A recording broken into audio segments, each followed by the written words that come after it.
Let's get this started.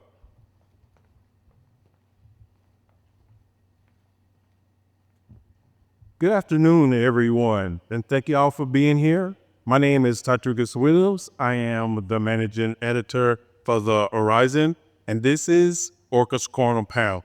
So today I will be moderating today's panel.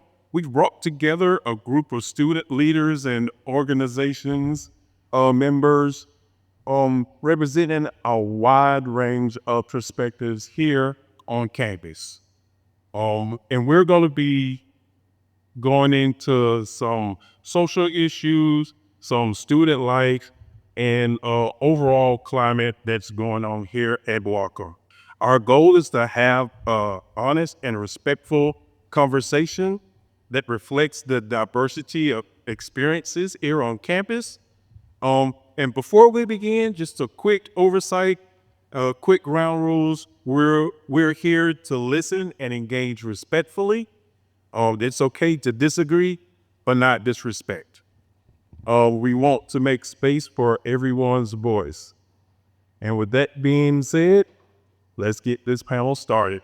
I'm going to introduce your host, my other host, Soren Chavez.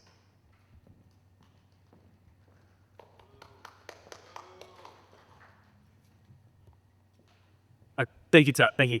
I'm going to introduce our first panelist, future Madam President Sam Schieber.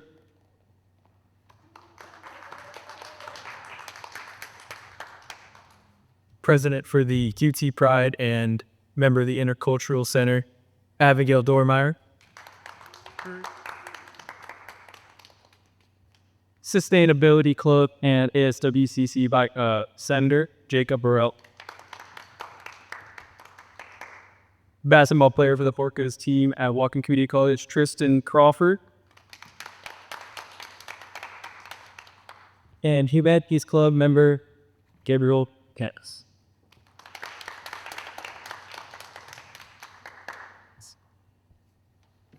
Let's start broad. So this is to all panelists and to you guys in the audience. How would you describe the current campus climate at Whatcom Community College in terms of inclusion and belonging? Sorry. Thank you for the question. I think I've been at Whatcom for almost a decade now as a student, out and off, and I think this year has been a little interesting because we've had a lot of SHPC changes, and I think it's made a lot of people feel like they don't belong. But from what I do know, or from what I have seen, is that we have a lot of pockets where people feel belong and feel like they belong and they found their people. And I hope over the next few years that we can learn to make it less siloed and feel more of a blending rather than like siloed individual communities. Does that make sense? Yeah. Well, yeah. Thank you so much. I think just kind of the vibes here on campus, I would say we're really accepting. Obviously, as Sam says, it's been a really turbulent year. But again, as you said, there's been a lot of really great pockets where people can find community. I'm not originally here from Bellingham. I'm from Eastern Washington. And so my family is 5 hours away from here. So I moved here at Whatcom by myself. And so being able to find those little pockets of community was really, really helpful for me to not only find friends, but also to help stay in school, because there's just so many. Once you find those little pockets, you are able to find the community support to help you through maybe your academics, your mental health, because it seems like once you know one person, you know everyone here in school, which is like really great and that's really appreciative. Even through these really hard changes, we are together as a community, and I think it's very special. I'm very grateful. I went to community college before I go to university because I don't think I would have the community experience at the university compared to a community college to start. Do you guys have been there? Oh, yeah. So I think there's some great points, especially along the lines of the topics that are set up, especially at our cultural center, the math center, the study areas there. I think we see a lot of people there making connections. But I also think on a large scale, colleges where people start feeling comfortable making those connections and becoming people who encourage those sorts of spaces on their own. And I think that, especially coming out of COVID, it's been over an experience for all of us, reintegrate it into those social spaces and learning how to be inclusive in our communities. And are so very honored and happy to be part of the community where I get to experience that with everyone here. Thank you very much. Tristan, Gabe, guys have that there? Well, I do have a follow-up for you, Abby. You did mention not being from here and also being a student and how you know one person, you know everybody. Do you feel like other students generally feel seen and supported in the same ways that you do?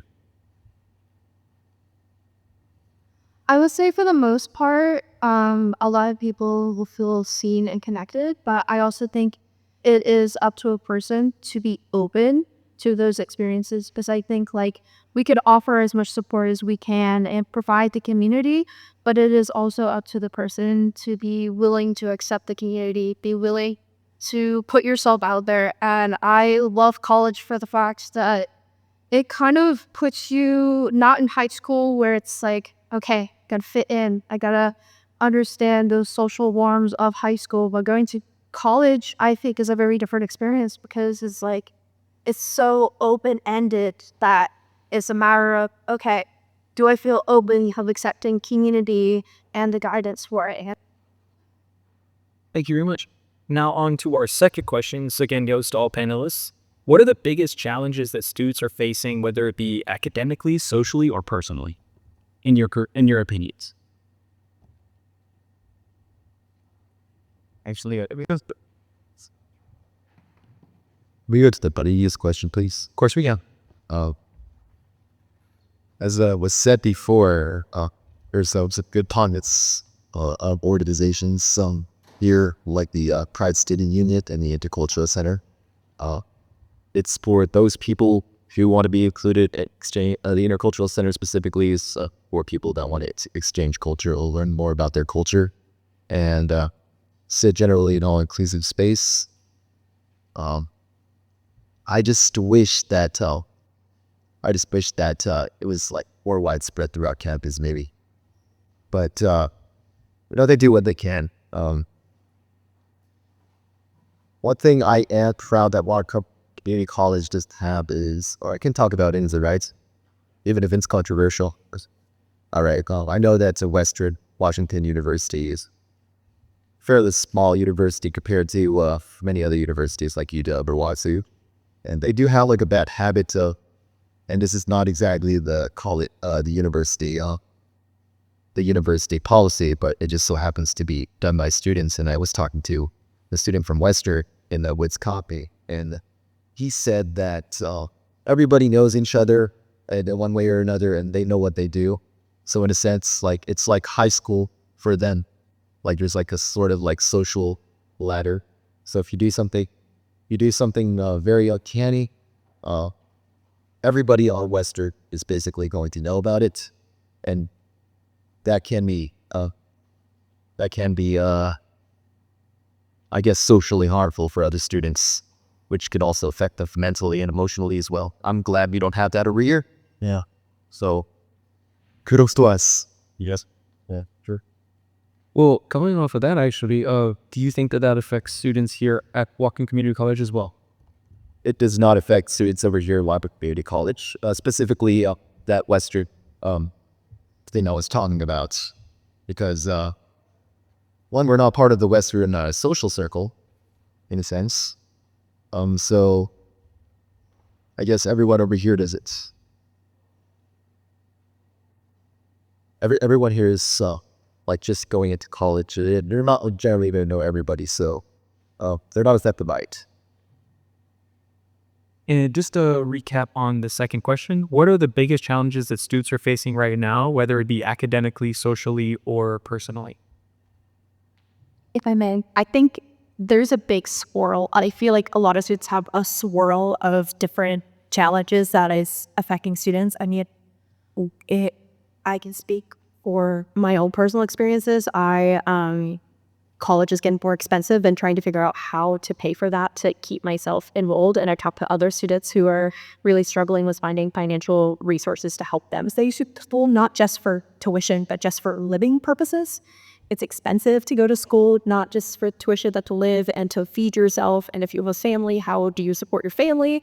So that's a big one. And academically, I think part of the academic piece, I feel like, is finding people that can support you through those academics, which we have all stated that we found a little bit of community, and I keep trying to like tie folks who need a little bit more support to folks that are willing to get that support is a big thing that could help with that. But I mean, college is hard, y'all.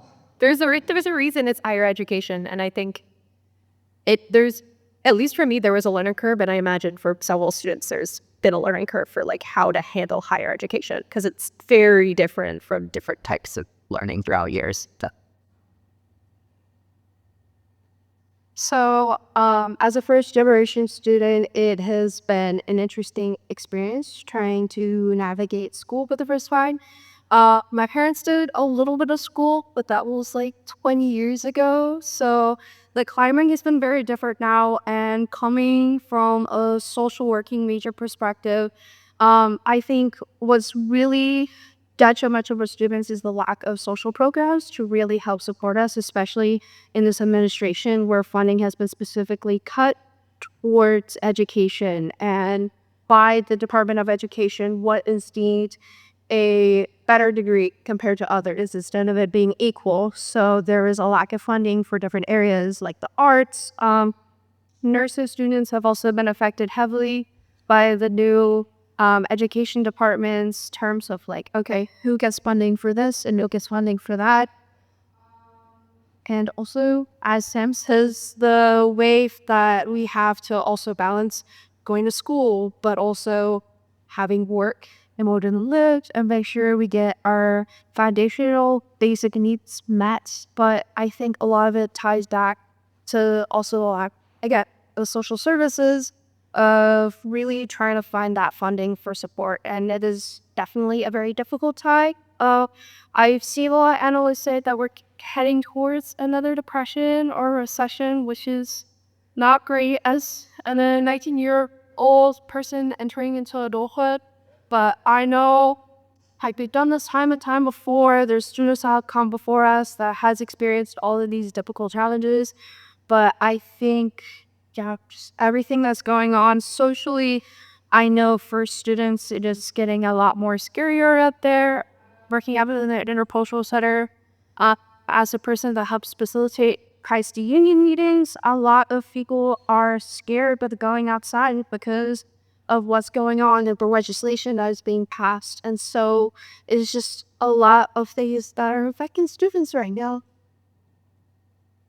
Sweet. Would you reiterate the question for me? Of course, yeah. What are the biggest challenges that students face academically, personally, and socially at that school? And it's such a good question. I think a large part of it, as I mentioned in the first question, comes back to community. And while I think social programs are immensely important, they need to be adequate to be able to support the population. I think equally important is just the community that we have possibly lagged on in recent years. And I look at that through the lens of mentorship, through the lens of family and friends. I think that through recent years, a lot of those roles, for the sake of other social necessities through the pandemic, were minimized. And to me, that speaks to something pretty integral to the human experience that has faded in a very real sense. And so as I started to grow into an adult, the role that I've embodied, I haven't necessarily been able to take from other people's model. And in a way, it's a blessing coming through something so challenging and reworking the way that we interact with the world, because it gives us the opportunity to look past the things that happen done and look towards what we're experiencing. And I think it's just going to be a matter of staying focused enough as individuals and allowing for those spaces and for those sorts of opportunities and growth to flourish. But I think that the challenges are always going to be there. They're going to change dramatically from year to year, but it's going to be about giving our all towards remedying those challenges and being there. I guess this is kind of going to be my staple for the evening, is for the afternoon, is just being there for the people within that community. That's really true, man. I do like that answer right there, which brings me into my next answer. It is actually my next portion is actually a great segue for that. Where do you think the college is doing well in supporting their students, and where do you think there's room for improvement? I think the school is really good at like mental health. There's a lot of places you go to, you're struggling. Yeah. There's just so many spaces and so much like community. I think this school is like a remedy. But if you feel left out, there's always someone for you. Yeah, I really appreciate Welcome for having a diverse community. Do you have any insight on what more they could be doing, or do you have do you have an idea of something they could do more, or something that you would like to see them do to better help for mental health? And I know we have fairs and we have guidance advisors and things like that, but is there something that you think, like a certain space or a certain day or anything like that, in your perspective? Do you feel like, is there any room for improvement? Yeah, there's always room for improvement. And I think maybe a good way to do that is just like, it's like a weekly checkup to your email. Just see how people are doing it. Yeah. There you go. Same question for you, Jacob. In terms of what I think the school could do, man, I think that the school, if they want to start out by acknowledging, is in a really difficult position. Because while we can look at what's happening, you say, well, just do it better. There's obstacles, and I think that it's important to acknowledge those obstacles to help make those recommendations in a way that is thoughtful and practical.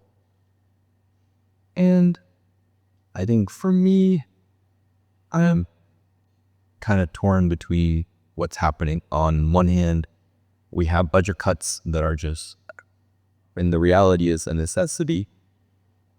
They are more than a necessity. It's just simply how it is. And while the school is going to do the things to mitigate against that, the one thing that I point at is, and this is a kind of higher level technical idea, but I don't think that budget cuts need to strictly come down to getting rid of things. I think that there's a lot of focus put on, well, we need to get rid of this position or get rid of this program, then we will be able to balance our budget. And that's totally valid. Like, I understand why that needs to happen. On the other hand, I think that on a more minute level and within different areas, there can be a greater effort made to make things happen congruently. I'm under the impression that the school is operating under kind of an evolving model that is still lagging to a certain extent to maybe even pre-COVID times. Right.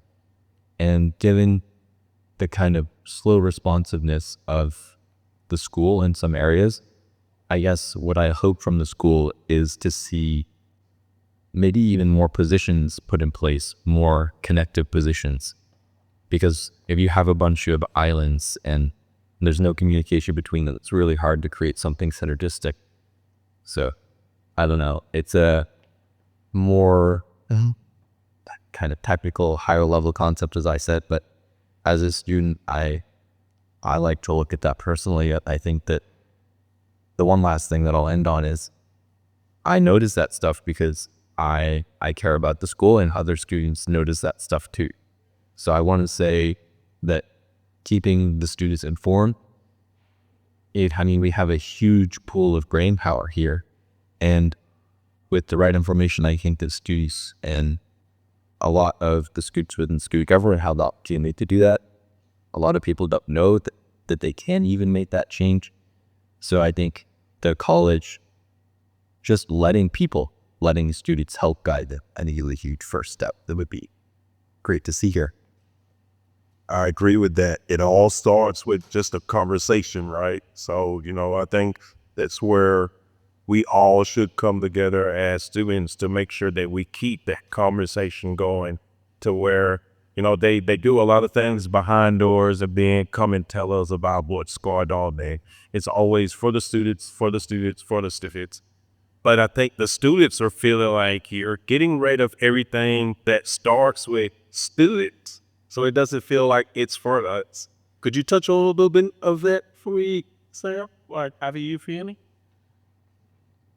Thanks, Ty. Yeah, I think I'm on student government, so I think I don't know if it was mentioned, but I'm Sam. And you're is WCC Vice President for Student Engagement, and I serve on the executive board, so the student government. And because of my role in student government, I do have the opportunity to have a little bit more FaceTime with the president's cabinet and other people on campus and serve on college committees.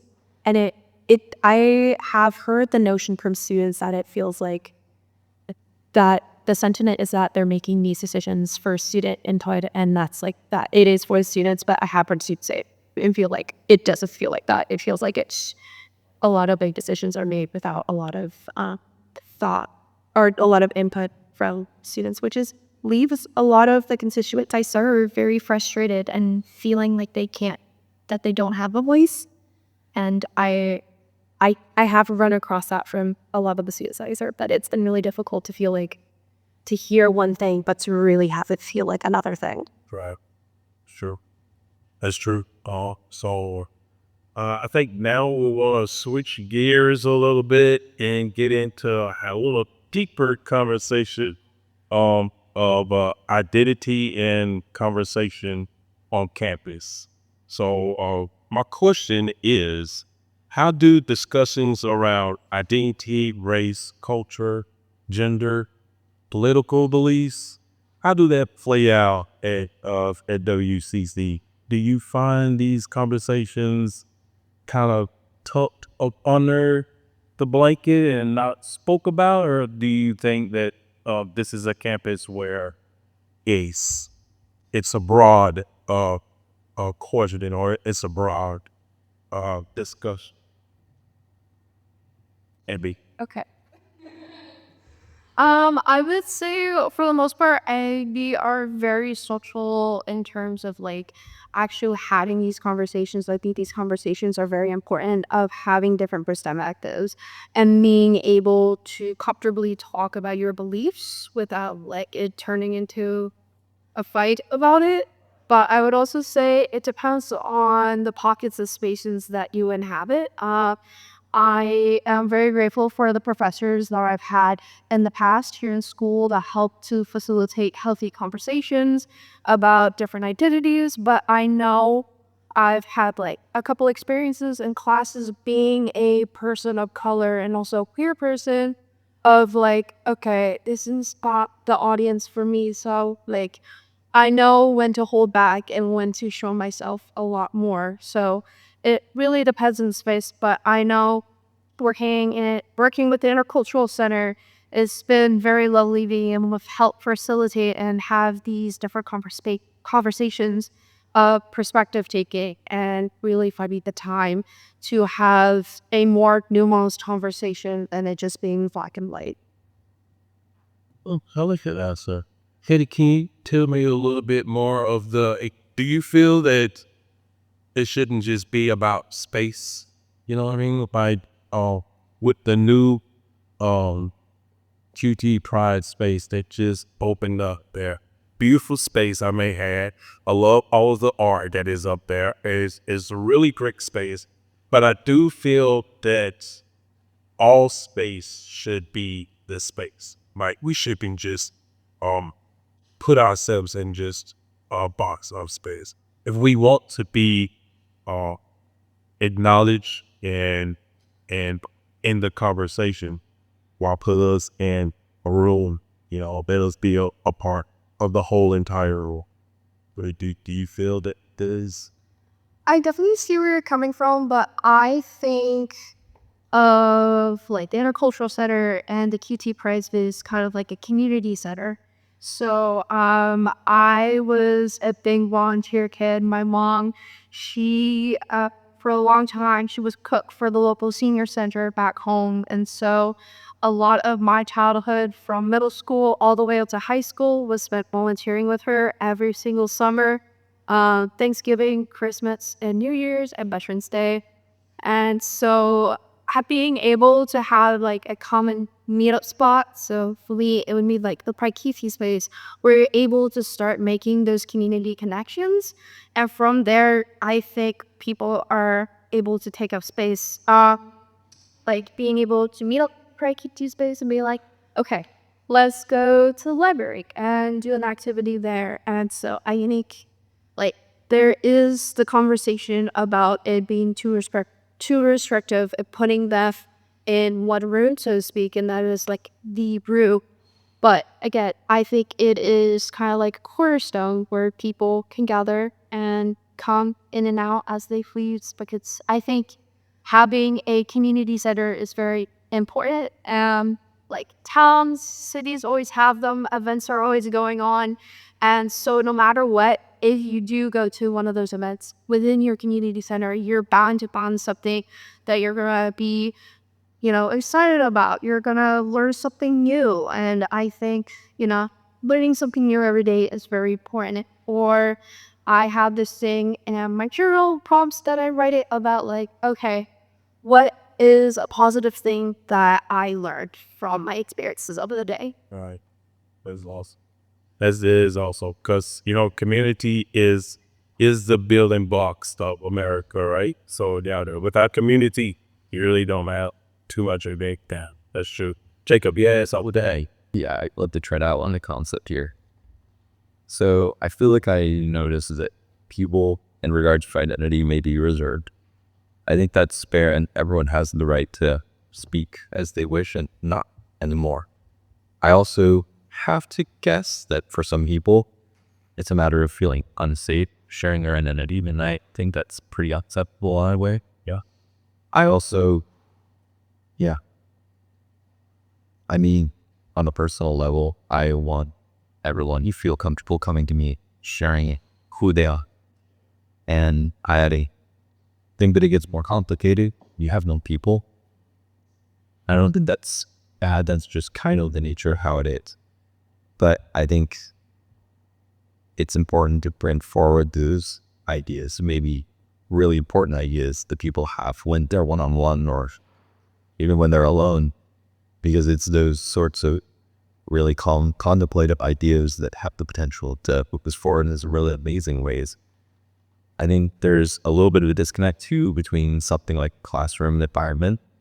You'll get teachers who might provoke students to engage with the subject, but they're doing it through the lens of, this is my class, this is my schoolwork. And I really hope that even if not in those moments, students take the opportunity with those ideas to explore them further.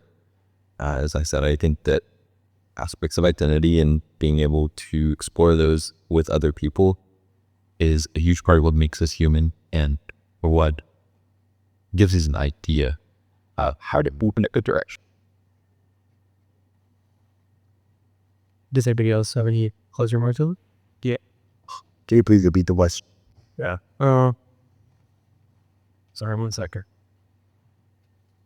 How do discussions around identity, race, culture, gender, or political beliefs play out at Walking Community College? And do you find these conversations productive, tense, or do you avoid them altogether? No, I find that there's like some spaces, but actually do a good job of these discourses.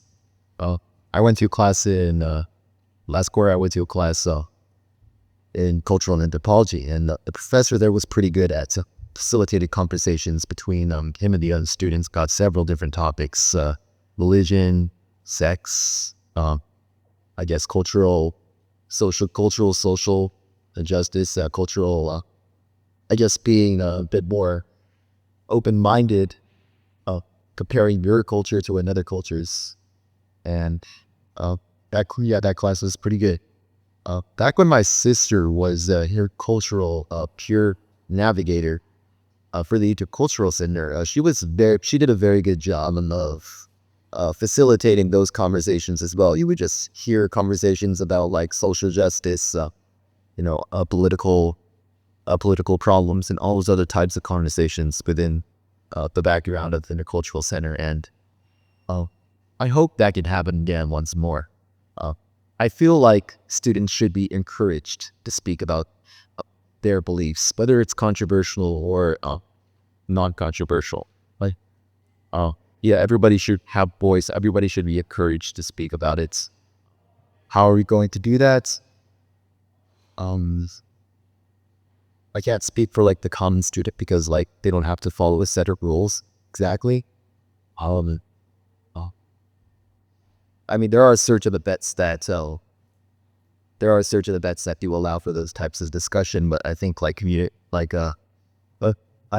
building like an entire culture of it, like the hosted body of just generally being accepted, understanding of hearing like different points of view, despite it not being agreed upon or disagreed upon. It should definitely be a thing. Yeah, for sure. I'm moving on to our next question. I want to start off, this is for all panelists. I want to start off with you, Trista. What does inclusion actually look like in your day-to-day experience here? It's cool.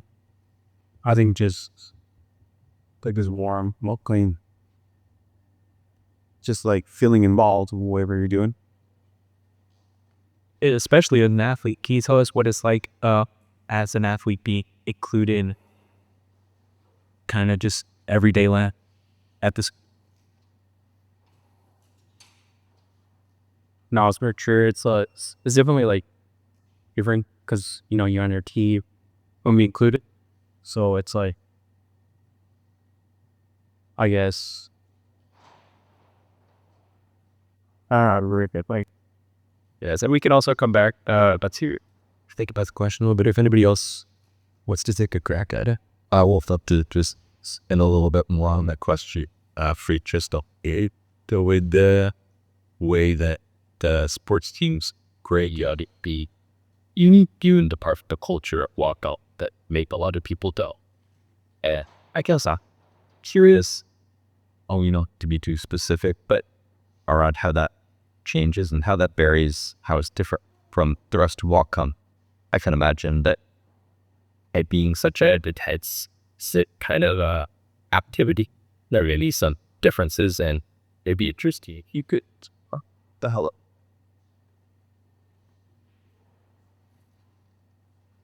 I think as an athlete, I don't think there's too much of a difference. There's just obviously a few more. If you're more in less and in practice, you gotta squeeze in your assignments. But I think at the average, I feel pretty included with everything we do. It's not variable. Like, I guess, like, people don't look at me different, I don't look at people different. It's just, yeah. Well, actually, speaking on inclusion, I know you're part of CCF, right? Can you tell us a little bit about how they make you feel included and how they include others? Oh, yeah, for sure. They're just very warm, upland people, and they just, like, they love to be around people, and they love to hear people's thoughts and their story, and they just want to get to know you. And I think CCF's a great community. Even if you're not a religious person at all, I think you should definitely check out the event that they put on or get to know someone, because they're very well good people, and they're still a reviewer. Well, does anybody else have a response to the question about what inclusivity looks like in your day-to-day life here at Welcome Community College? Stop and dead. I guess just generally this all things, but just saying hi to people. Just like, how do I put this? I guess like whoever's in your class that you see regularly, just saying hi to them. It's the small things like that. So make them feel included, and make them feel like help. I guess I just guess acknowledged. And this could be done to anybody actually. Not even dislike. I guess the more how is the word for this? What's the word for this? Confusion? I guess. Yeah. I don't remember. Oh, you're all good. Where am I? But yeah, just generally the small things. The small things, introducing yourself, saying how your day was. Facilitating conversations like that, making people feel like they're noticed.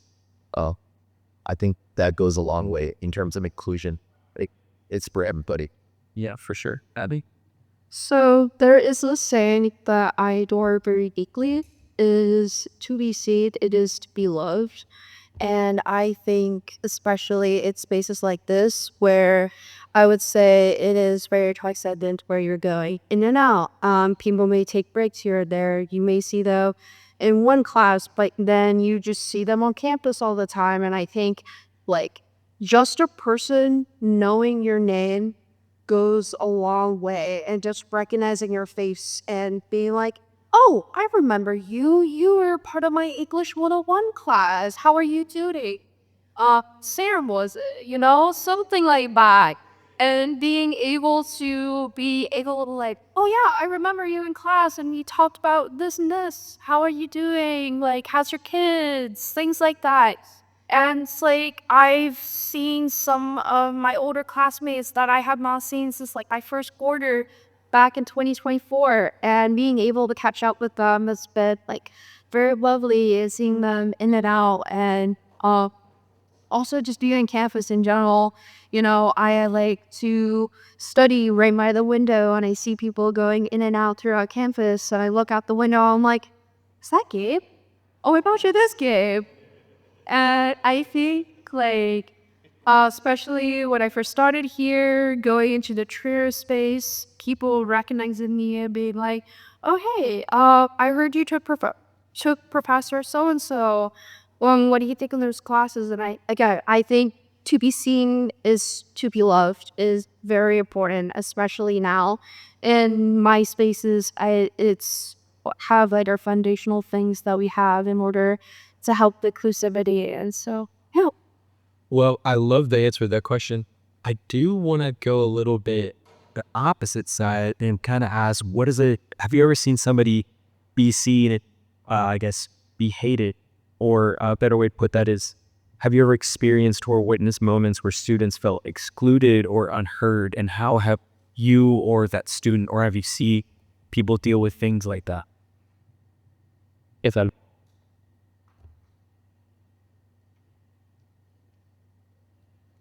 I guess I'll take the reins on this one.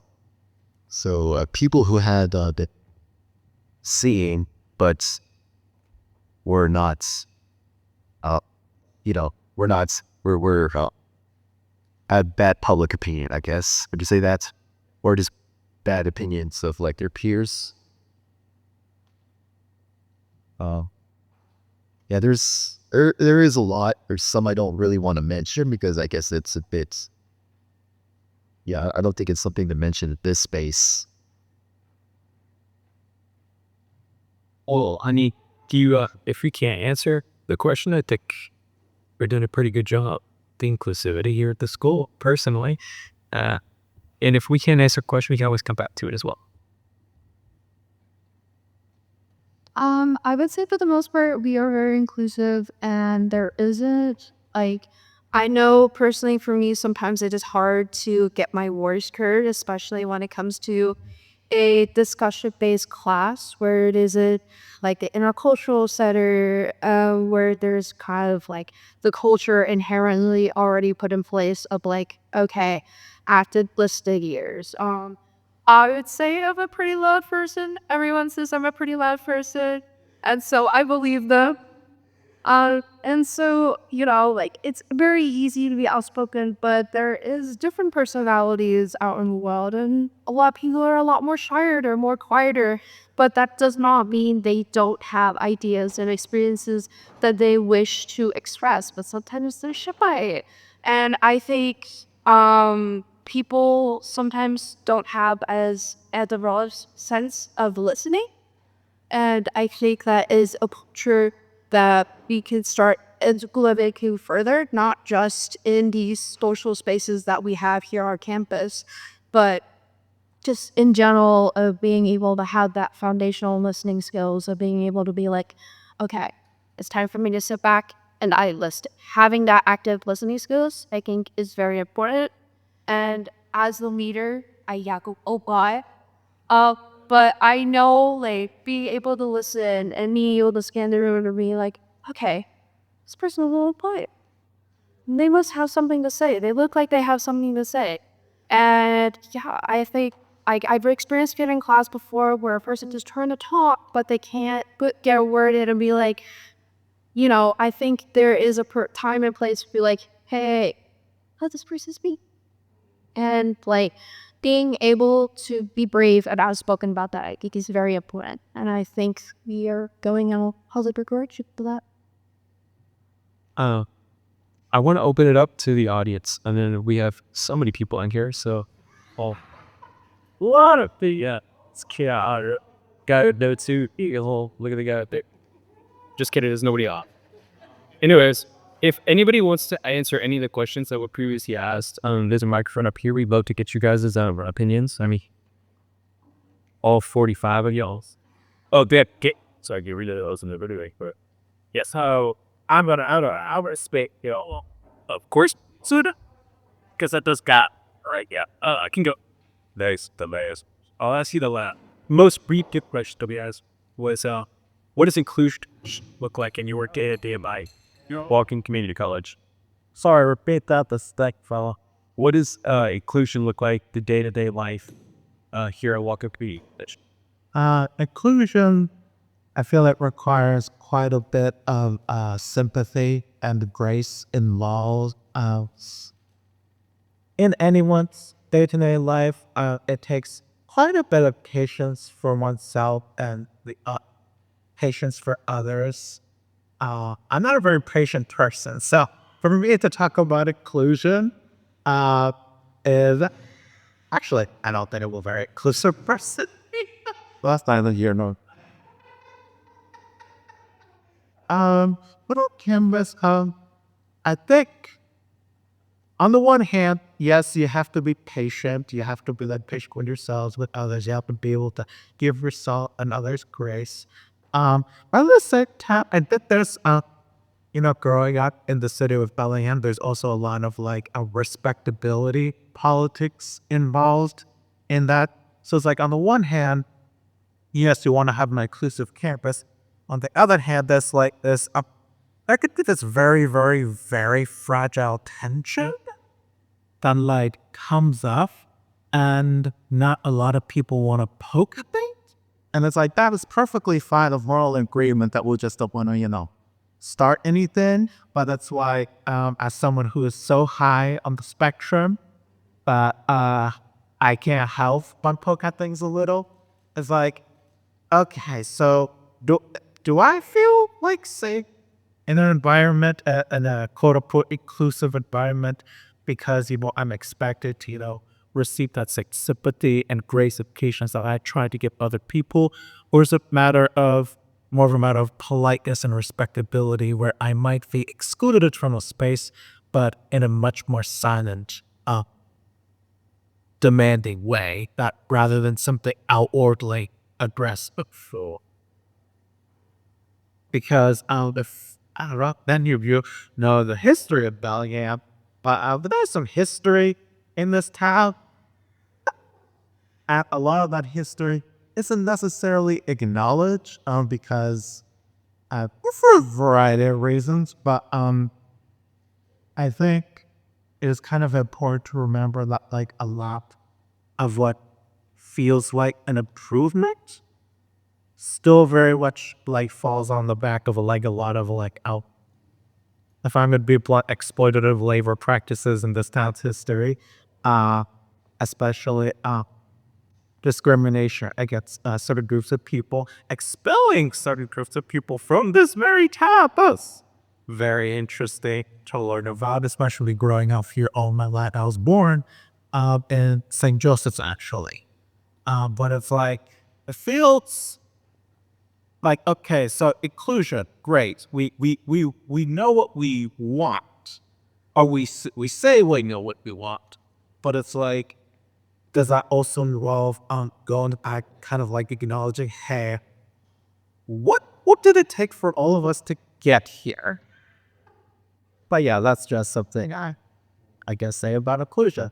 I don't want to take up too much time with all 51,000 people in this room. So if anyone else wants to say anything, anyone at all, I could just keep going. I could do that. Say, I like humor. But we will open up the questions later on for more. We'll stay for everybody. It's good people. Oh my God, it's just so nice to see these people. Hopefully, like the cameras aren't actually looking at us. Oh, they are. Yeah. Oh, they are. Oh, okay. Jacob, I see you the microphone. Just wanted to reflect some of the sentiment that But that's that hit. so You could, yeah, if you want to sit through it, I would say, yeah. So you think, so I was thinking some so personally before you said what you did. And I'm glad that you did because it outlines this interesting dynamic between, I guess, niceties or respect on a surface level, which is oftentimes in a bit of conflict or, as you put it, tension with what people might feel more intensely lower down. And I think it's fascinating to look at that, where it is in these more open forums or in more public spaces where people will be less than themselves maybe in order to let other people have the road that they think that they need. And it is fascinating when you start looking at the deeper level and ask, well, are we maybe losing something by being too respectful? And I don't think respectful is not the right word, because I think you can go about these conversations and you can share your full self and learn about other people while being respectful. But it is the, I guess, surface level pleasantries or what you were talking about, that apprehension to poke at what's happening and really understand it, that I think on some level might hold us back from moving fully into what we can be as a community. And I think that I can tie into the second part of what you said, which is about the history of Bellingham, especially, where maybe if people were more on top of the understanding or conversations around human rights, perhaps those things could have moved forward more quickly. So I think that we're in a beautiful place in time here. Really, we have a lot of ability to do that stuff, even if it's not always socially acceptable. I think it's on all of us to speak our truths and to come together to come to these interesting understandings and move forward. So I want to thank you for what you said. And going off that too, having student voice, I want to tell you that's actually. I was just getting some more to that question. Yeah, of course. You did mention about what do you call this? Shrinking so that other people don't feel uncomfortable, right? And you're talking about like social acceptability of that. Well, the entire room kind of gets to decide what is socially acceptable and what is not socially acceptable. Am I right? I feel kind of. If it's not spoken, who knows? It's right. Not spoken. Hard to know without those words actually coming out. Okay, so it's got to be explicit though. You say? there's definitely both sides of it. I think that we're all capable of perceiving some level of subconscious communication or nonverbal communication. But I think that it's when we bring those ideas into the forefront that the opportunity for growth can start to come forward. I think you're definitely right in that everyone has a conscious and subconscious say in how a community comes together and interacts. But at the end of the day, we're all still individual nodes in the system. It's only through that communication that we can express our feelings and views. And follow-up question. Wait, actually, I'm not even a panelist, but I'm still asking a question. But I'm a panelist, but I'm asking a question. Let's go. Here. How would you see like do you think that we should lean more towards not shrinking to make other people feel comfortable, or the other way around? That's an immensely difficult question. I'd love to spin it back to you, Karen, if you have some thoughts. I generally do not care how comfortable or uncomfortable you all feel. I will just look deeply into your soul eyes. It's about star. Something is more.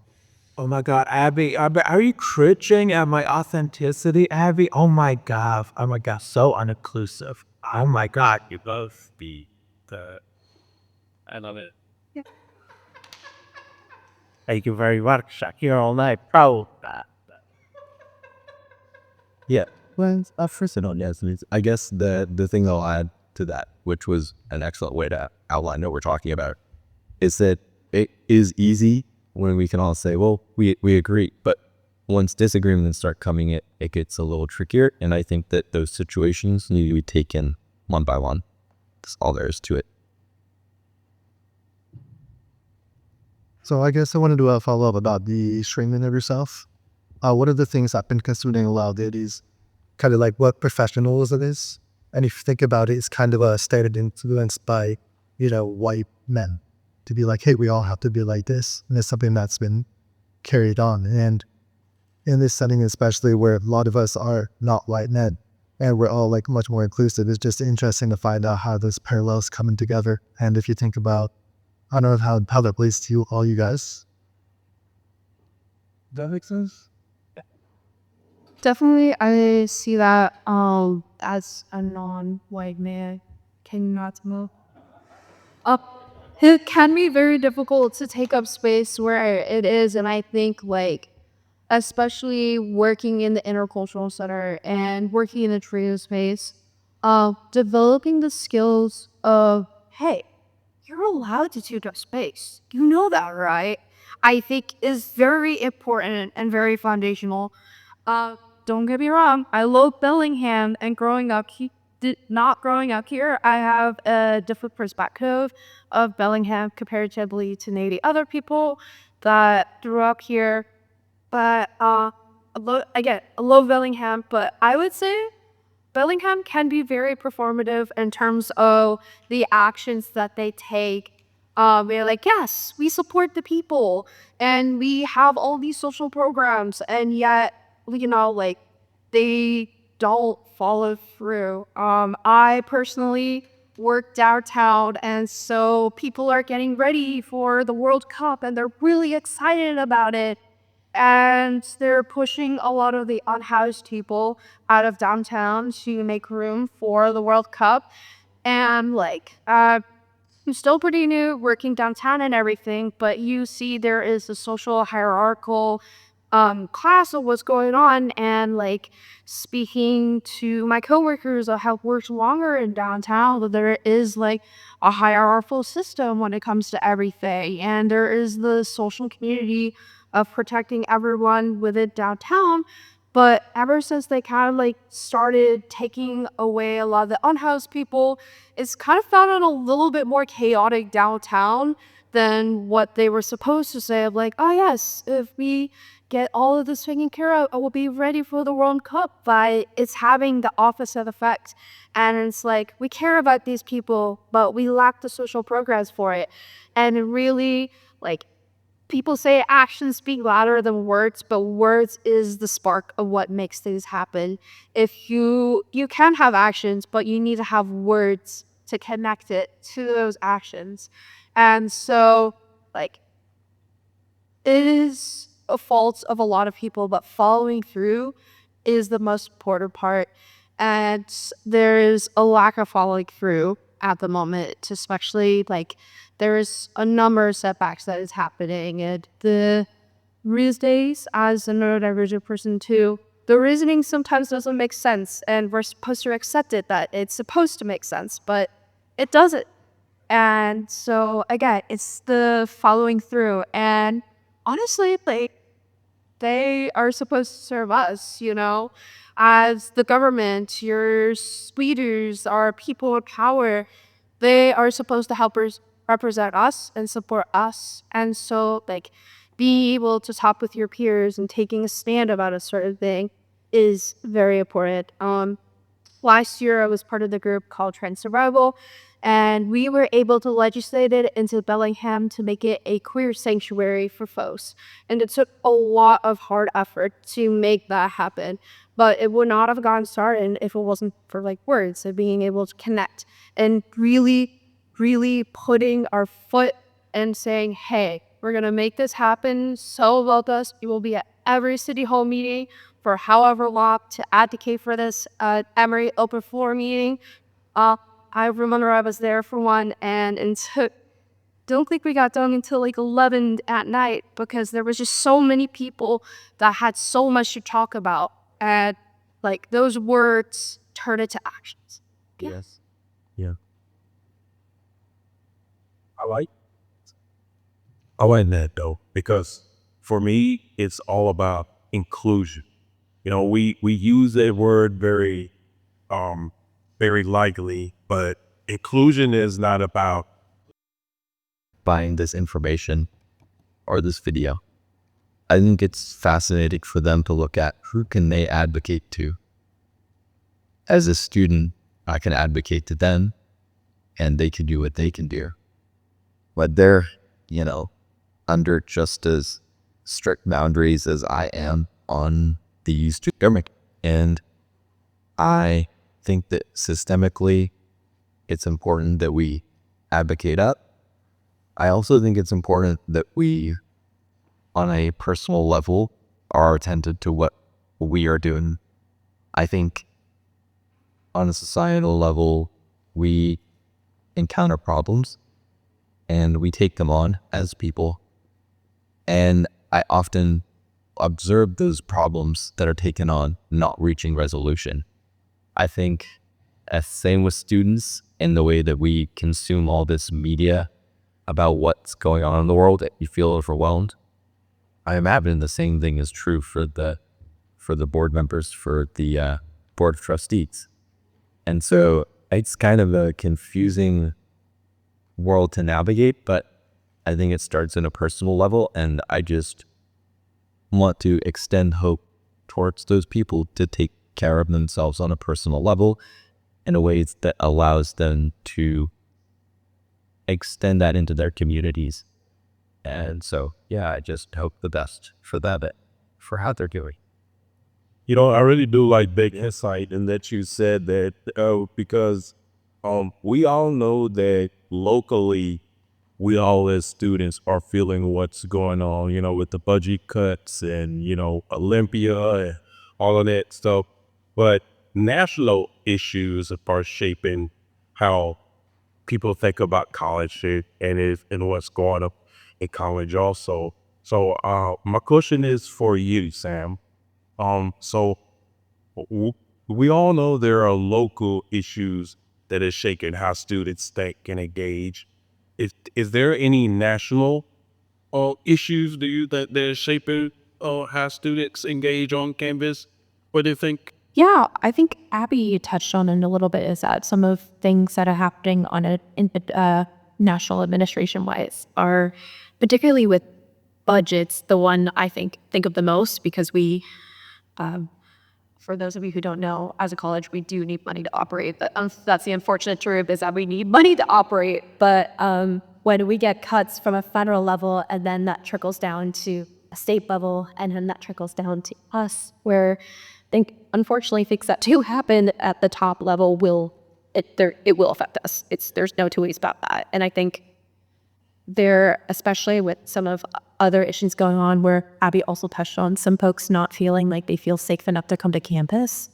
And especially if students have made this place their safe space and they can't even leave their homes to come to their safe space, that's so incredibly disturbing and horrible and awful that we have gotten to a point where people don't feel like they can leave their homes or feel safe enough to walk down the street. That disturbs me so much.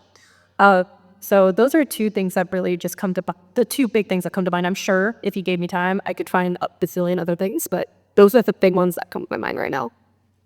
Also, Abby, do you feel that the college prepares students to navigate the real world, after we're all said and done at whatever degree that we're going to get? Do you think Wacom has set you up to know how to survive out into the real world? I would say I think Wacom sets this up very well. I know there's like different areas that we can always improve on. I'm spoiled, so I am part of the Trios program here at Wacom, and such a Trio. So for folks that don't know who the Trios program is, it is a federally run program dedicated for students that are first generation, has a disability of some sort, or are from low income families. And so Trios adds a extra level of support, especially for folks that are statistically likely to drop out of school compared to other people. I'm very grateful for the Trios program because if it wasn't for that, I would have dropped out a long time ago.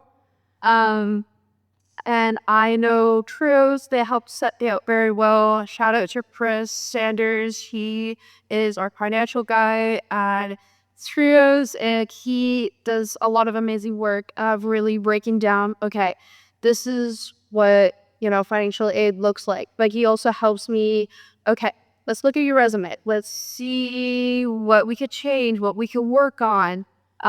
Or he will sit down with you in a meeting and we'll do a mock interview, and then they'll do multiple workshops of like, okay, how do you build a resume? How do you go through a job interview? But I think like I do not see a lot of it campus wide in terms of like setting up for, life after college. And I think that is a gap that I think is reasonable that we can close in terms of being able to have those workshops, and just having that in general, I think is a part where the college is lacking. But I know their education, I would say, is very sound here, and the professional connections that you can make. And again, it all ties back to, are you willing to open and have that experience and accepting the change, being able to go with the flow? Are you going to be like, okay, yeah, that's it, off we go? Or you be like, okay, yes, thank you for the critique, the feedback. This is a very rough job market right now, especially here in Bellingham. And I know my little sister, she's in NYU and she's doing internships right now over there.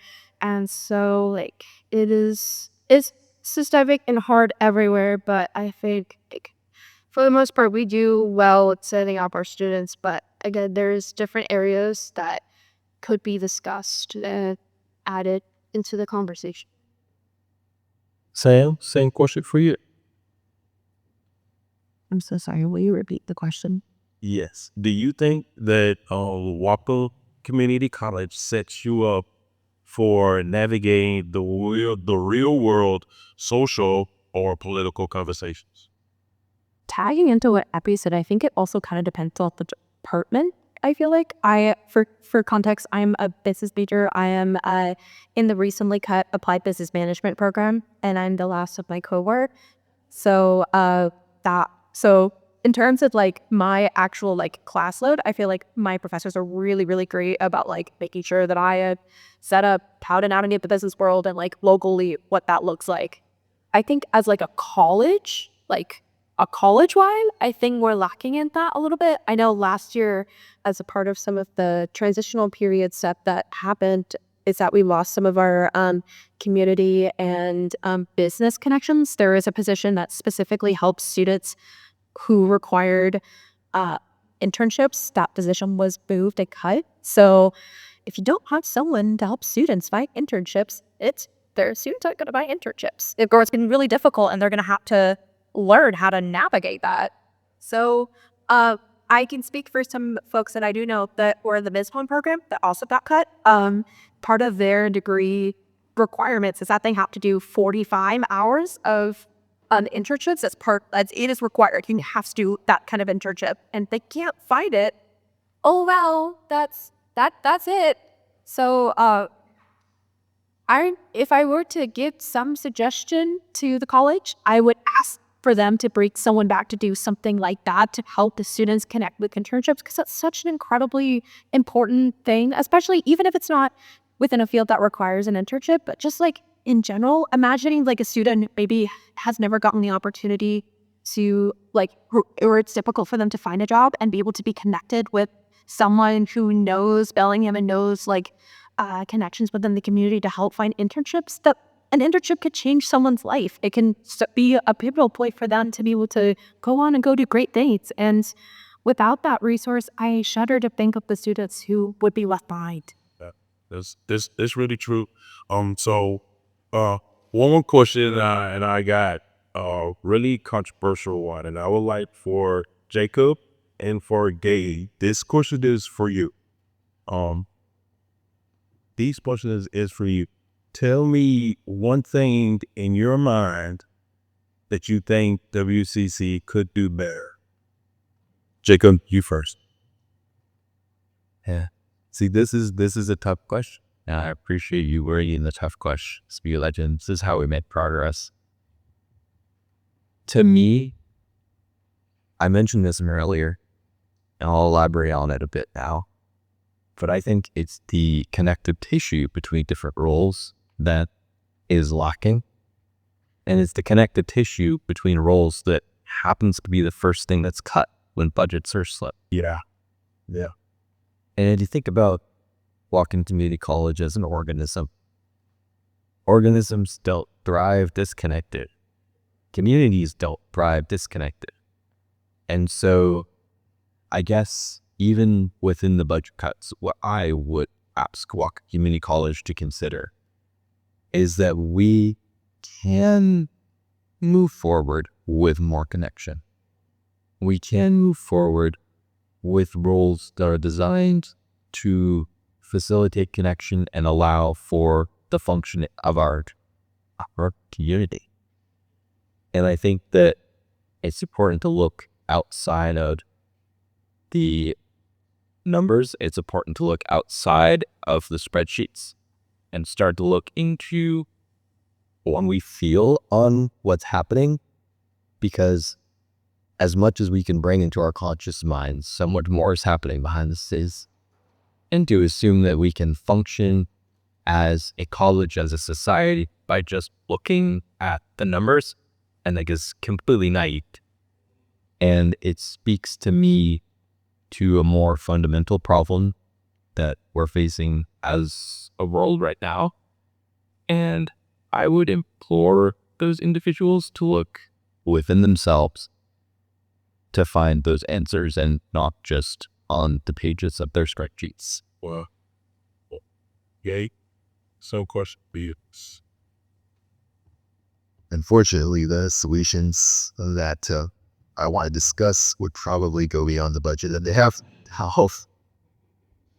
I'd probably be really unrealistic, but would be nice to have. But I guess I'll mention the first one on my mind. I would like it if events were less restrictive. I like the bureaucracy a part of it. I would just put up a flyer and then say this event just happened to be there. You don't have to necessarily fill out an action plan over that. But then again, there's problems with that, because what if it is something that could, be harmful to students? So, that's That's something that should be regulated.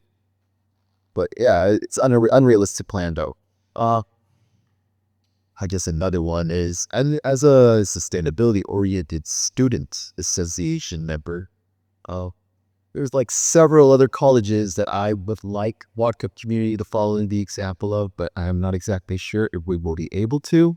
One of them is the Climate Action Plan, where they track greenhouse gas emissions and make plans to reduce those greenhouse gas emissions. One such example is having like what he calls having like sustainability be like a required class for every student.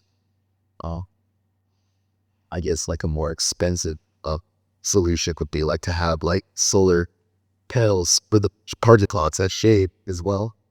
Not exactly sure how it would do well in this weather though. Just make uses of roots, of your roofs and like the empty parts like consume solar panels on there. But I don't really know exactly the budget of that to know how much planning it would require for it and like how much effort.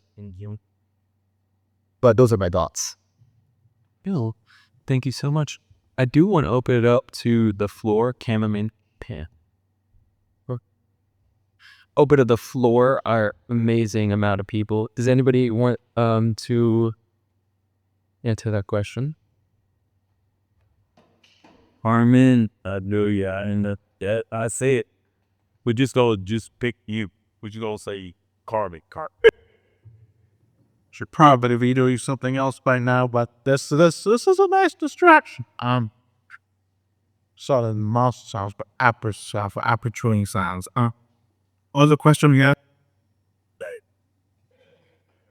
Did I say that stuff? There is. The question was, the question was, What do you think that WCC could do better? Well, there's one thing I feel like.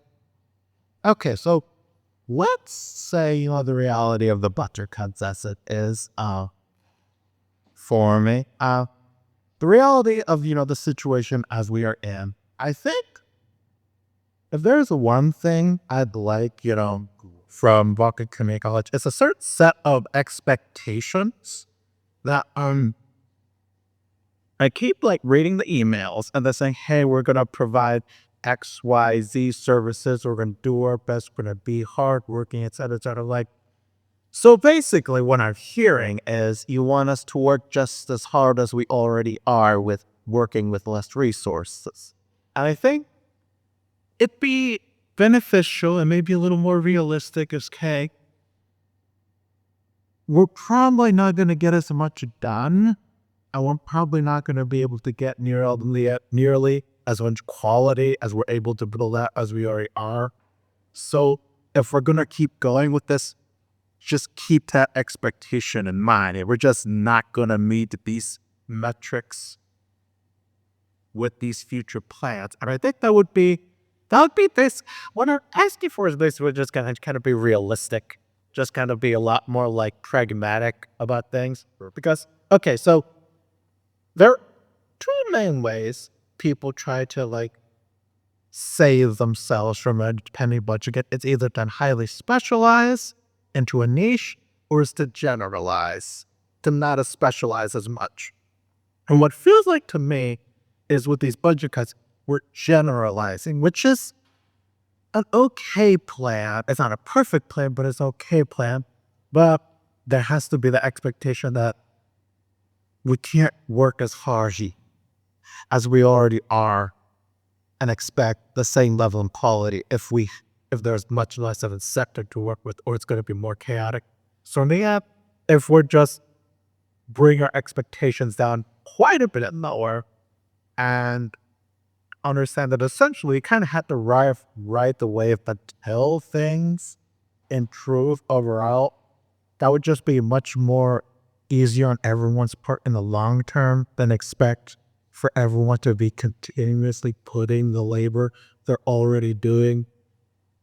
What a lot of us already know that the quality of that labor is probably not going to go towards as much as it used to. Yeah. So yeah, if not change something at Walker specifically, then the expectation of everyone under it as we change. Because you need to make all these arguments. Hey, we want to be a good college. We want to get these student support and etc. That's great. I still need a paycheck. I still need to eat. I still need to pay rent. So, if I can't get that, then you can't get more ad play with an order. That's what I wanted to say. That is one last part to say. Hello, everybody. I'm going to keep this quick because obviously we're coming on time. But one major thing that I think that we at the college and the administrators can improve on is how often they ask for student input and how much they listen to student input, because of how many students feel caught off guard and don't understand changes and don't feel like they were listened to, and especially don't feel like they're afforded the opportunities to be able to speak or understand where these are coming from. I know that myself as a student and someone that's on student government as well, between classes of work, going to the Board of Trustees meeting or even figuring out when they are is really difficult. The last Board of Trustees on May 13th, I was only able to stay for an hour from 2 to 3 because I had to be to my teacher after. And knowing that that was also during the middle of my class, and I had said, hey, Board of Trustees meeting is happening. It is technically during our class, but this technically is up if you want to go. And my teacher said, hey, if you want to go, if anybody wants to go, just leave. You're good. And I appreciate that so much because I want to learn more and I want to know more to be able to better support the students that I serve in our college. But I can't do that if these meetings are during class time or during the middle of day when I have a bunch of other things to do. I initially had thought Board of Trustee meetings were like in the evening or in dinner time, like 5 p.m., when it wouldn't be the most accessible for people. However, it's not, and I get it to a degree. And it feels like people aren't listening when they say students first. Yep. I got one more thing to add about that. I guess what's going on right now is, I guess like a solution, sort of a solution-ish with the, like to have like a whole group of students who actually go to these Board of Trustees meetings, like report on what's going on with them. Since like, and then they can each like take turns based off of like whose schedule fits with which, to report on, to go to these Board of Trustees meetings and report on them. Maybe that would be a good idea. I would say like another thing as well, I work a lot in the intercultural center and a lot of my friends are in student government, and I do know some of the Board of Trustees members, like our president and Dr. Jen McFarling Harris, our lovely ideas director. Thank you so much.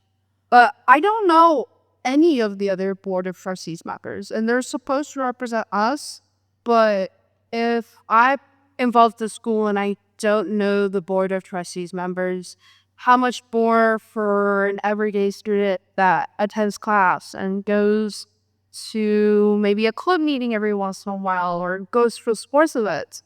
They're not going to know who the Board of Trustees is. And if they're supposed to represent us and help create policies that help students first, I think there should be like a more open conversation of getting to know the Board of Trustee members that are representing us. I think like that is something that we should cover the gap with. Same thing for like our foundations, who helps us do the things that we get to do here. And it's really important to put Nate to the faces and their ideas of what they want to make the world a better place. Because if I know who they are, I can, even with the policies that's going on, I can extend a little bit more empathy and nuance if I understand who they are, what are they doing, like, if that makes sense. Hold on. A couple questions about creating policies.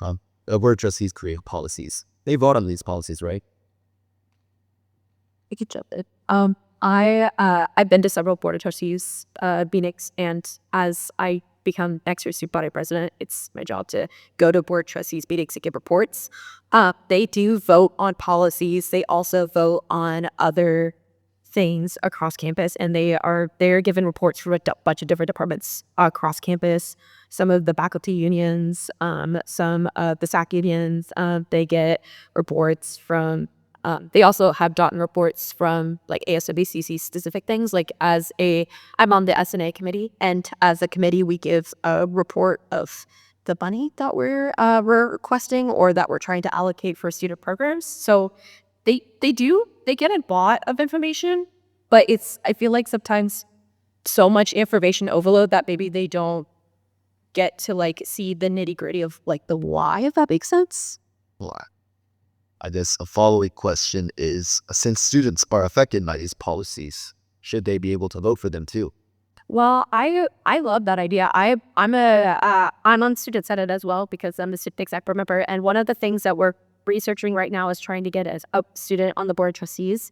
I think it's a really incredible piece that's been implemented in 2 other colleges in the CTC system, Bellevue and Edmonds. And I've connected with the Edmonds student who's on the board of trustees, who's the board of trustees member, and we talked about that process, like how to do that. So in terms of like being able to vote on it, like I think having before the student on board of trustees is like a really great opportunity for that. I know a lot of it also is coming to student government meetings and be able to express your wants and wishes to student government, whether that be Senate or the executive board, because we are your link from the student body to the president's cabinet and into board of trustees. Does that make sense?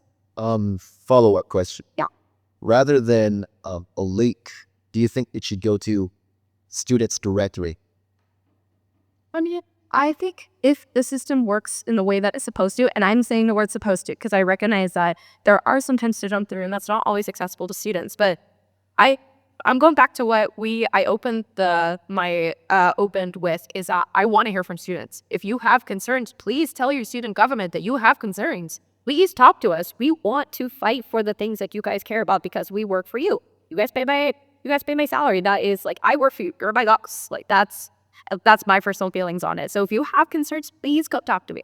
And I mean this for every student. I care about what students want, and I care about students feeling like they're heard. And that's my whole deal in student government is that I am a public servant. I serve the students, and I care so much that people are feeling like they're heard. And me as a student government person is really powerful, or really a big advocate for students feeling like they're heard and feeling like they know that they have someone who is willing to fight for them and fight for the things that they want. So, does that answer your question? Oh, sure. Okay. Thank you for that, Sam. I actually have a follow-up question also too. So, this question will go to you or Jacob. So I know that y'all go and you make recommendations to the board. Can you give us like a count of how many times then recommendations has actually been taken into consideration? In terms of like recommendations, I could talk about the SNA process because that's something the big one that's happening. Yeah, that'd be fun. The last board of trustees meeting, myself on the VP for finance, the ASWCC VP for finance, Sanal Fletcher, and the ASWCC president, Coco Lavelle, we gave a presentation for the about our SNA process and our recommendations for the allocations. For the first time in a very long time, we were almost given action for voting action, which almost never happens. Usually they'll hear our presentation, they'll take some time to give feedback, and then we'll do a second read where we discuss, and if they have any questions or comments or concerns, then we go back and like do some follow-up, which by the way, we are going to be having an SNA meeting happening on June 1st. So if people are curious about the process, please come see what's happening with your money. You guys paid it. You should know what's happening with that. But so I think it feels frustrating because there's a lot of red tape, and I totally understand that. I totally agree. I think there's it can feel really inaccessible for students to feeling they have a voice or have power. And I don't want to negate that or like minimize that for anyone, because I completely understand, and it's incredibly frustrating. And as I think it was Jacob was saying about there are systems in place that like sometimes you just kind of have to work with that. And as frustrating as that is, the best way to at least try to get people to come to the table is continuously advocating for the things that you want. And if you I can't think of a better phrase, but if you make yourself annoying and you keep like saying, hey, we should talk about this. Hey, I want to hear about this. Hey, we need to talk about this. The squeaky wheel gets the grease. You know what I mean? If you keep showing up and keep speaking at board of trustees, open comment at board of trustees they'll address you. They won't in the moment, but they do hear about the comments. Like they will take that feedback back into account. So, Jacob, do you want to pause? So to address a little bit more on what you're asking, Ty, I think I've mentioned maybe you, other people as well, that the government, the Senate can hold what's called a resolution.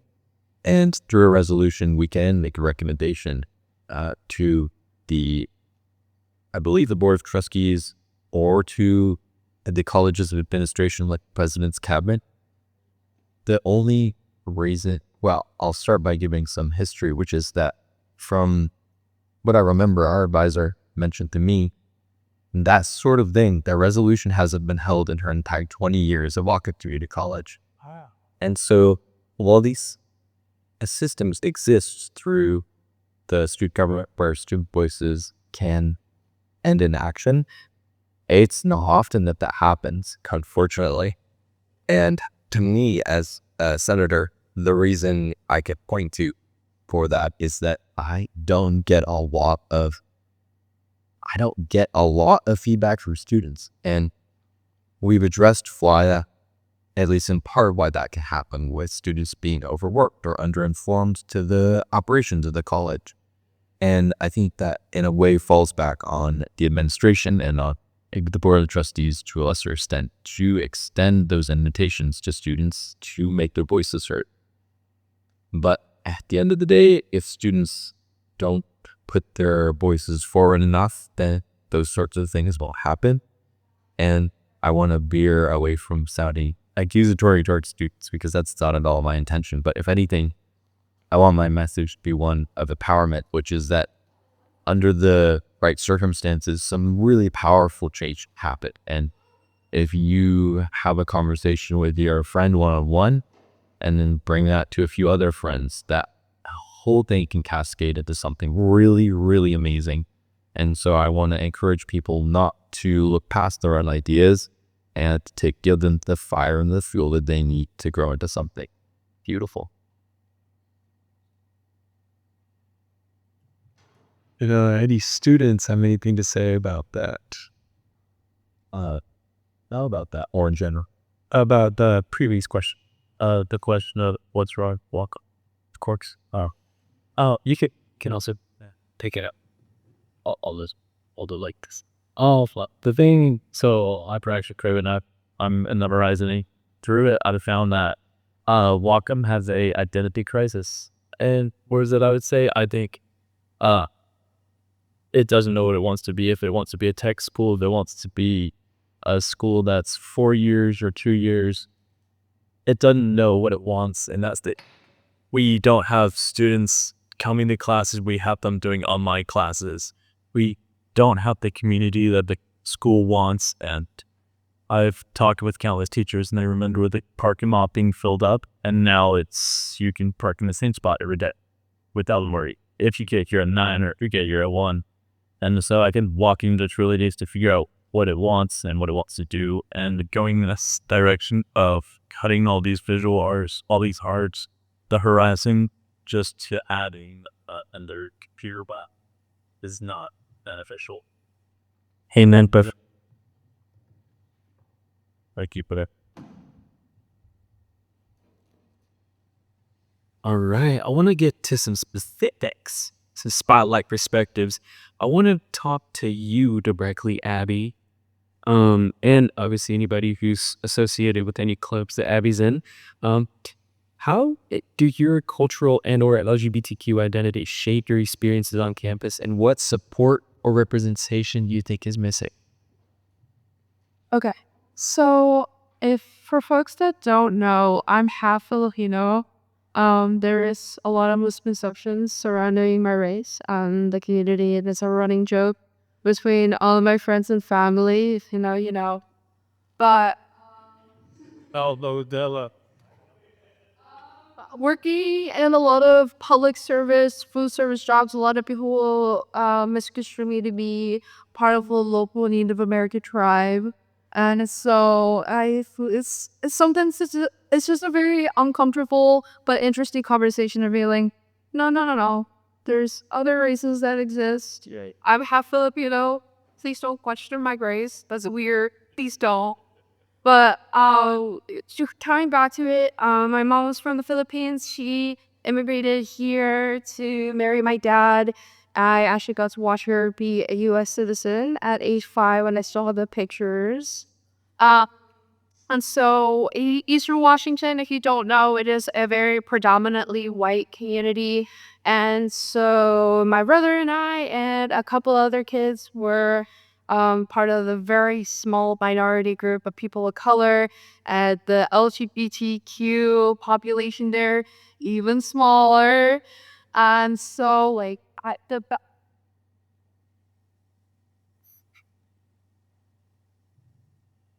my bad. But the best way that we were able to connect with people was through food. And I think that is one of my favorite parts about when we facilitate meetings is being able to share food. Because I think food is made with love. That is one of the first foremost things that you must have in order to make great food.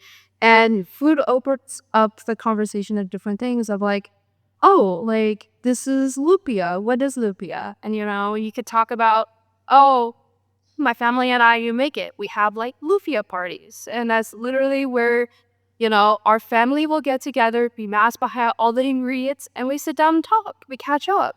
And like, I think it's really important to have those stories, especially in those spaces. And, being able to express that and involve yourself in different parts of the community. Like, I've never had like Indian food before until I came here. And it's like really incredible having these different experiences of being able to experience Eid last year with Mariam and Ace from our last year's ASB presidents.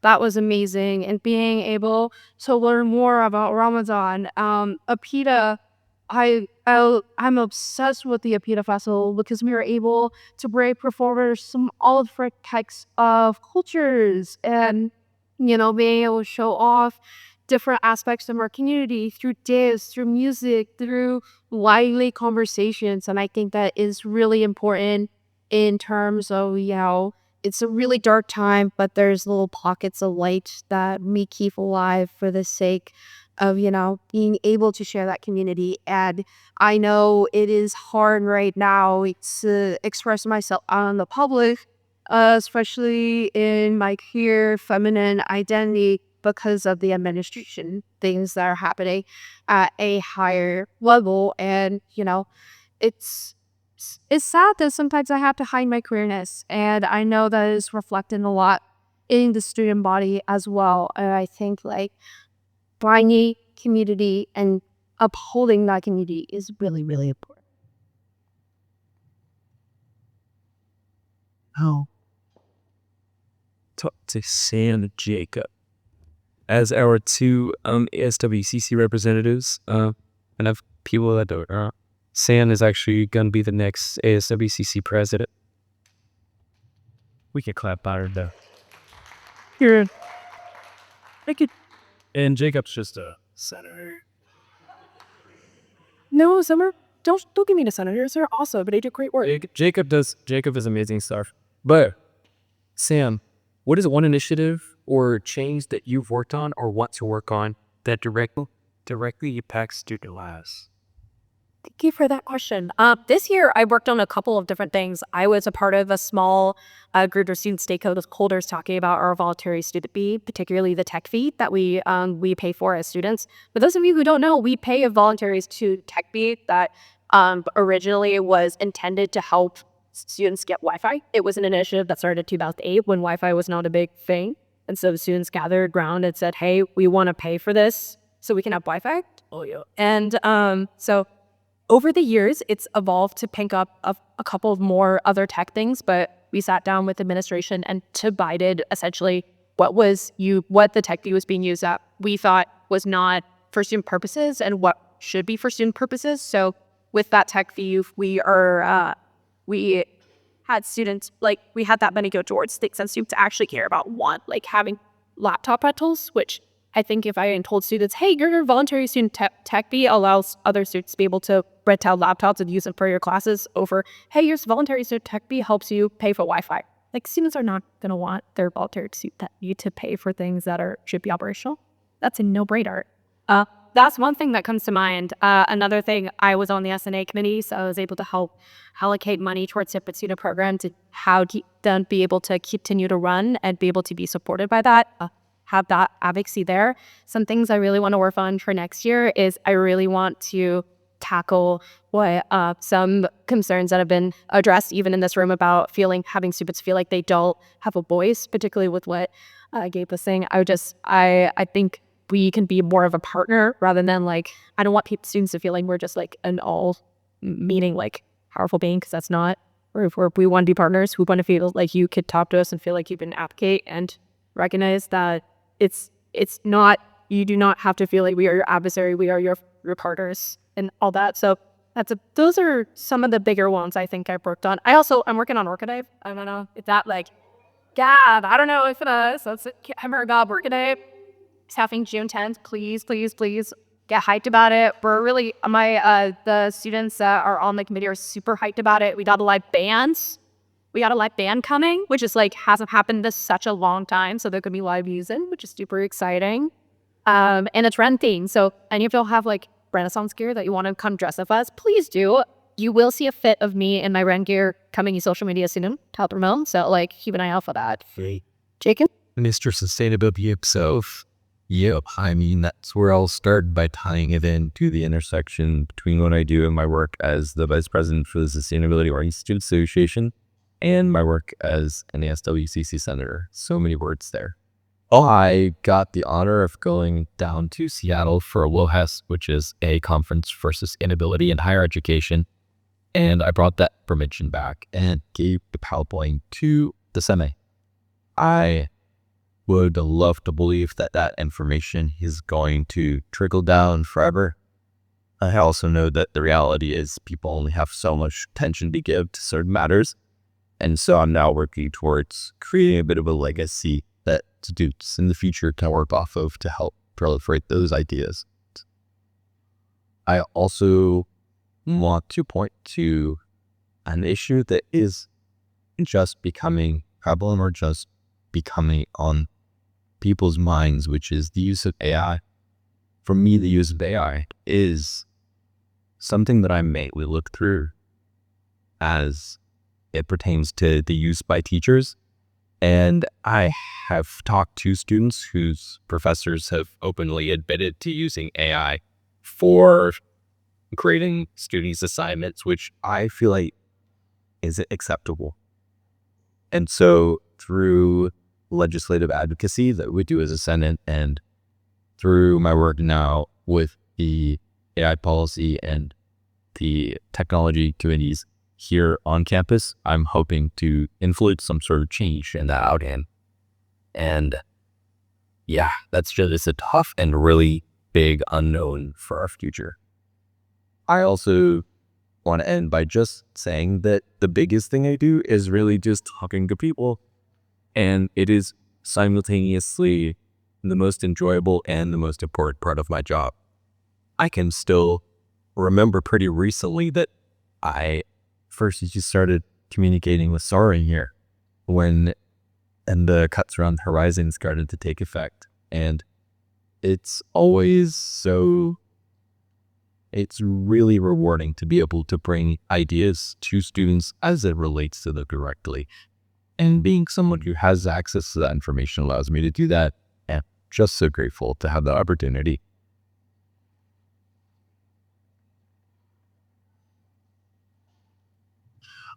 Awesome. So we're running out of time. So we're going to wrap this up real quick. So a couple of things I want to do is say thank you all for coming out and being a part of this panel.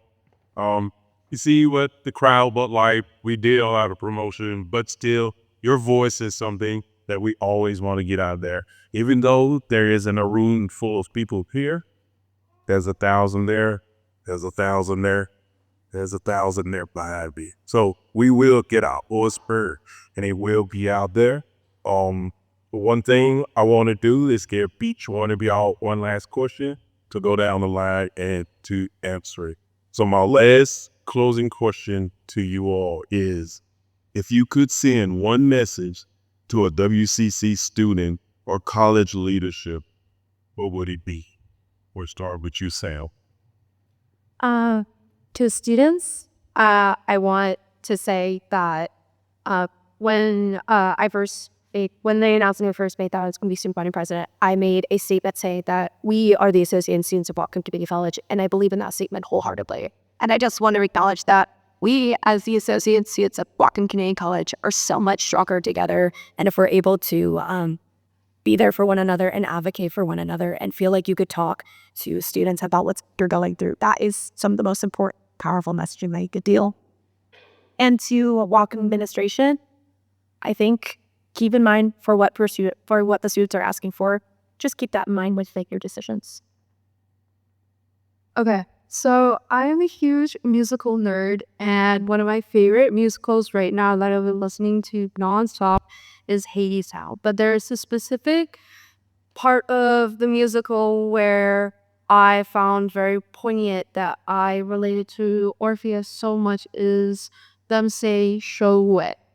And I think it is very, very relevant now where you're having conversations of entering into dark, shaky times. What are we doing? And I think imparting it to students specifically, take up space. Show the way of what you want your world to be like. And I think that is really important. So personally for me, I am a social working major that is trying to get a minor in political science as well, because I want to be a liaison to the people. I want to show the way for my community that a queer Filipina can work in government and can help with social policies and making it easier and accessible for people of all different backgrounds and accessing the things that they need. Show the way that your world could look like. Show the way that you want the world to be. Want people to be more kinder. Be kind. You express empathy where you can. Understand where your boundaries are and understand that it's okay to say no too. It's okay to be shy, but also being able to express yourself, I think, is very important, especially since Jude is coming up. I've been seeing a lot of queer edits on my social medias, and also it's a PETA month. It's, it's Asia Pacific, that is the American month. And so I've also been seeing a lot of edits of us showing up and taking space, and I love seeing people on social media finding their ways of showing up and taking up space and really presenting the representation that they want to see in the world. And I think it is really important. In terms of administrators, I think imparting a lot of empathy upon students is really, really important right now. I think obviously they've probably had to go through education at some point and to go through the similar struggles of what we had. But it is a different time period. The job market is really rough. The housing market is really rough. And there is, we have a lot of opportunities, yes, but the opportunities that are connecting to funding is being cut. And so we're losing out on opportunities, and the space is very limited.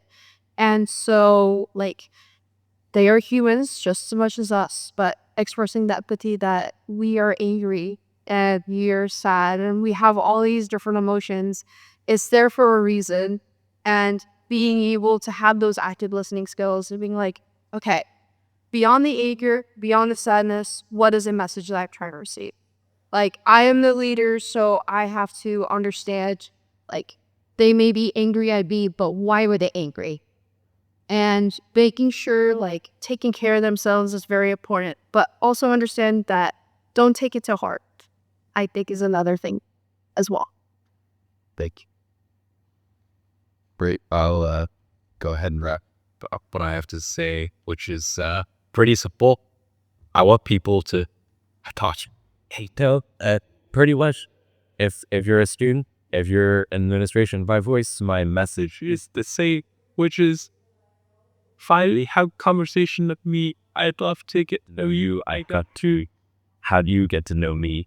And yeah, I'll put my email out there. If anyone wants to contact me, it's jburrell@wacom.edu for now, as long as I'm the senator. So yeah, I love to have conversations. If you see me walking in the halls, like me, Deb, I want to talk. I'll be here most Mondays for the rest of the quarter for the Senate meeting, and come to that, talk to all of your student government leaders, and yeah, just have a moment connection. For the students and teachers, I just want to say, just keep grinding, keep chasing your dreams, and you're gonna face challenges. You can't duck hard work; it's gonna come to you eventually. That's right. And yeah, it's just like go through it and chase your. Thanks, man. Yeah, I have some pretty good advice. First of all, you gotta grind. You do gotta grind, but that's not everything you gotta do in your life. You do other stuff too. I recently started running 5Ks or 5 kilometer runs, and because that makes me very present in mind. And I find that like any activity that you view that keeps you present in your mind, whether that be like running. I have to also do ice skating and other stuff too. But that keeps my mind present. It's something that I'm really good at. It's something that I want to do. Do whatever activities are outside of class, but also keep class in mind. Because class is not the only thing in your life. You have other aspects of your life. Do anything that keeps your mind present. It's going to be better for you in your life. What else? You have, my cousin was telling me that college is like one of your most free times in your life after you go to work. It's kind of like the team and stuff like that. Enjoy this moment. Just enjoy the present.